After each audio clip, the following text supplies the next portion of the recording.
जैन साथियों, तो हम आ गए हैं अपनी अगली क्लास की तरफ। तो आज इस क्लास में हम क्या पढ़ने वाले हैं? भारत में संविधान सभा की मांग। भारत में संविधान सभा की मांग। इससे पहले हम जो है पिछली क्लास 1 में कर चुके हैं। ये हमारी है क्लास 2। ठीक है, ये हमारी क्लास 2 है। और आज तारीख हो गई कितनी? 28/6/2026। ठीक है, चलिए अब इसमें हम बात करते हैं। बाकी जिन भाई बहनों ने पिछली क्लास नहीं देखी वो पिछली क्लास देख सकते हैं। तो चलिए भारत में संविधान सभा की मांग के बारे में पढ़ते हैं। तो सबसे पहले जो मांग हुई थी 1895 में। ठीक है, सबसे पहले कब हुई? चलिए निकल लेते हैं। 1895 में सबसे पहले मांग हुई थी अनौपचारिक रूप से। ठीक है, अनौपचारिक रूप से। अनौपचारिक मतलब अनऑफिशियली। ठीक है, तो ये किसके द्वारा हुई थी? बीजी तिलक, बाल गंगाधर तिलक के द्वारा। ठीक है, किसके माध्यम से? सुना होगा आपने, स्वराज विधेयक में। स्वराज विधेयक में बाल गंगाधर तिलक ने अनौपचारिक रूप से संविधान सभा की मांग की थी। ठीक है, सबसे पहले। अच्छा, चलिए आगे बढ़ते हैं। फिर आता है हमारा 1922। ठीक है, 1922 में महात्मा गांधी ने, किसने की थी? 1922 में महात्मा गांधी जी ने मांग की थी। ठीक है, इस मांग में महात्मा गांधी जी ने क्या कहा था? इस मांग में गांधी जी ने कहा था, क्या कहा था? लगातार मांगे होती जा रही थी, तो उसके बाद जैसे हुई थी 1895 में बीजी तिलक द्वारा, फिर 1922 में महात्मा गांधी द्वारा। तो इसमें गांधी जी ने क्या कहा था कि भारत का संविधान, भारत का संविधान का निर्माण भारतीयों द्वारा, भारतीयों द्वारा होगा। ठीक है, और भारतीयों की आत्मा, भारतीयों की आत्मा की पूर्ण अभिव्यक्ति होगी। यानी संविधान जो है भारतीयों द्वारा निर्माण होगा और भारतीयों की आत्मा की पूर्ण अभिव्यक्ति होगी। क्या? संविधान सभा, संविधान सभा। ठीक है, अच्छा इसके बाद क्या होता है? इसके बाद कौन आता है? किसके द्वारा मांग की जाती है? इसके बाद मांग उठती है 1934 में। 1934 में ये किसने की थी? एम एन रॉय, मानवेंद्र नाथ रॉय। ठीक है, ये कौन थे? एक साम्यवादी नेता थे। ठीक है, साम्यवादी नेता थे। ये मांग जो हुई थी औपचारिक रूप से, ये ध्यान रखने वाली बात है, पहली औपचारिक मांग किसके द्वारा हुई? एम एन रॉय द्वारा, औपचारिक रूप से। ठीक है, अच्छा पहले एक अनौपचारिक हुई थी बाल गंगाधर तिलक 1895 में। औपचारिक हुई 1934 में एम एन रॉय, जो कि कौन थे? साम्यवादी नेता थे। फिर होती है मांग 1935 में। ठीक है, ये किसके द्वारा होती है? कांग्रेस द्वारा, कांग्रेस द्वारा। ठीक है, 1935 में कांग्रेस द्वारा होती है सभा की मांग, संविधान सभा की मांग। ठीक है, इंडियन नेशनल कांग्रेस बोलते हैं इसको, इंडियन नेशनल कांग्रेस द्वारा। ठीक है, अच्छा उसके बाद फिर आते हैं, फिर देखिए, फिर 1938, 1938 में जवाहरलाल नेहरू। ठीक है, इनके द्वारा 1924 में भी मांग की गई थी। जवाहरलाल नेहरू के द्वारा, नेहरू, जवाहरलाल नेहरू के द्वारा वास्तविक मांग के नाम से जाना जाता है 1938 को। ठीक है, ये हुआ था किसके माध्यम से? New Herald news paper. ठीक है, न्यू हेराल्ड, ये हेराल्ड, न्यू हेराल्ड न्यूज़पेपर के नाम से, माध्यम से मांग की गई थी। ठीक है, इसे वास्तविक मांग से वास्तविक मांग के नाम से जाना जाता है। 1940 के अगस्त प्रस्ताव में, ठीक है, इससे आगे पढ़ते हैं। 1940 के अगस्त प्रस्ताव में संविधान सभा की मांग को, संविधान सभा की मांग को स्वीकार किया गया और भारत से द्वितीय विश्व युद्ध में साथ देने की बात कही गई। ठीक है, 1940 के अगस्त प्रस्ताव संविधान सभा की मांग को स्वीकार कर लिया गया, लेकिन कहा गया कि भारत जो द्वितीय विश्व युद्ध में साथ देगा। अच्छा, अगस्त प्रस्ताव के माध्यम से ही अगला पॉइंट है, अगस्त प्रस्ताव के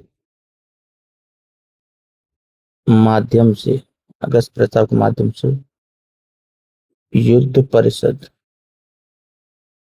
परिषद का गठन किया गया। ठीक है, अगस्त प्रस्ताव के माध्यम से युद्ध परिषद का गठन किया गया। अब हमारा आ जाता है अगला 1942 का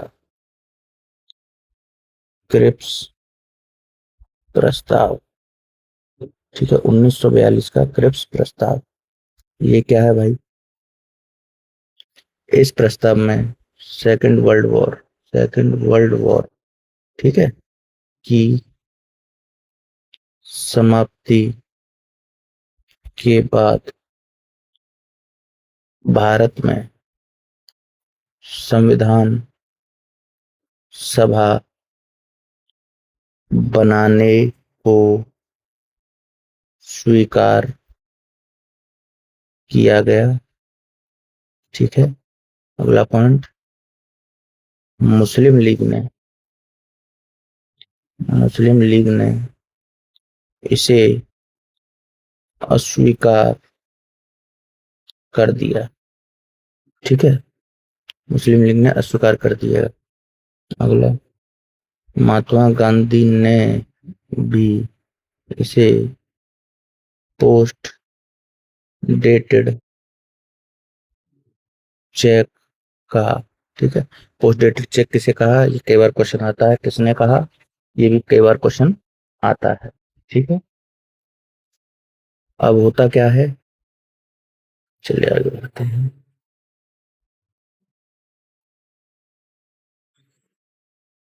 अब द्वितीय विश्व युद्ध समाप्त हो गया, सेकेंड वर्ल्ड वॉर समाप्त हो गया। ठीक है, इसके बाद ब्रिटेन में चुनाव होता है।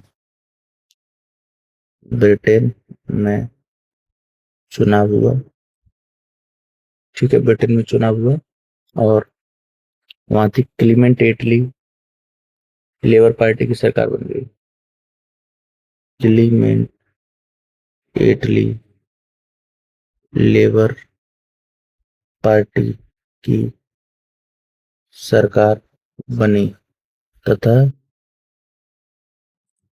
चर्चिल कंजर्वेटिव पार्टी की सरकार गिर गई।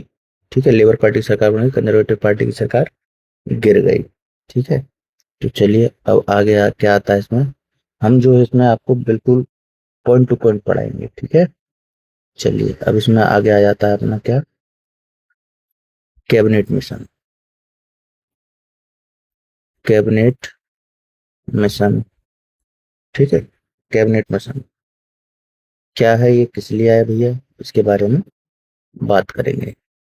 तो कैबिनेट मिशन के जो है दो उद्देश्य थे। ठीक है, भारत में आने के दो उद्देश्य थे। दो उद्देश्य क्या थे? पहला था संविधान